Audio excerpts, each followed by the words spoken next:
Le manteau de neige de Nicolas Leclerc, le fantôme, j'ai envie d'y croire. Rencontre avec Nicolas Leclerc. Le trier atypique de Nicolas Leclerc, Le manteau de neige, son premier roman, nous emmène au cœur de l'impalpable, où les émotions n'appartiennent qu'à quelques élus. Ceux qui voient les morts, ou plus justement les fantômes. Le livre s'ouvre sur un fait divers, qui se déroule dans le Jura profond. Étienne et Louise ont plus de 80 ans, et vivent à l'écart de toute civilisation. Louise est dans un état végétatif depuis plus de 20 ans, mais va se réveiller et sortir de son fauteuil quelques secondes pour égorger son mari, avant de se taire à tout jamais. Katia, une ado de 16 ans, petite fille du couple, hérite de la ferme familiale, mais aussi des démons qui habitent l'histoire de cette famille depuis plusieurs générations. Katia est aptophobe, elle ne supporte pas les contacts physiques et va tout au long de l'histoire travailler à découvrir l'origine de son mal-être. Pour lire un extrait du roman, Nicolas Leclerc a consulté des documents, a rencontré des médiums et plongé au cœur des mystères qui fascinent les chasseurs de fantômes pour écrire ce livre.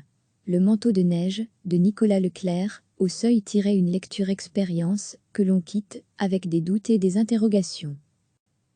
Le trier atypique de Nicolas Leclerc, Le manteau de neige, son premier roman, nous emmène au cœur de l'impalpable, où les émotions n'appartiennent qu'à quelques élus. Ceux qui voient les morts, ou plus justement les fantômes. Le livre s'ouvre sur un fait divers, qui se déroule dans le Jura profond. Étienne et Louise ont plus de 80 ans, et vivent à l'écart de toute civilisation. Louise est dans un état végétatif depuis plus de 20 ans, mais va se réveiller et sortir de son fauteuil quelques secondes pour égorger son mari, avant de se taire à tout jamais. Katia, une ado de 16 ans, petite fille du couple, hérite de la ferme familiale, mais aussi des démons qui habitent l'histoire de cette famille depuis plusieurs générations. Katia est aptophobe, elle ne supporte pas les contacts physiques et va tout au long de l'histoire travailler à découvrir l'origine de son mal-être.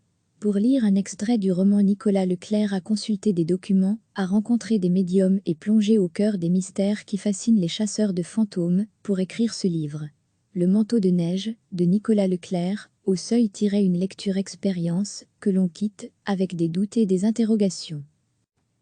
Rencontre avec Nicolas Leclerc. Cliquez sur s'abonner pour recevoir les dernières nouvelles.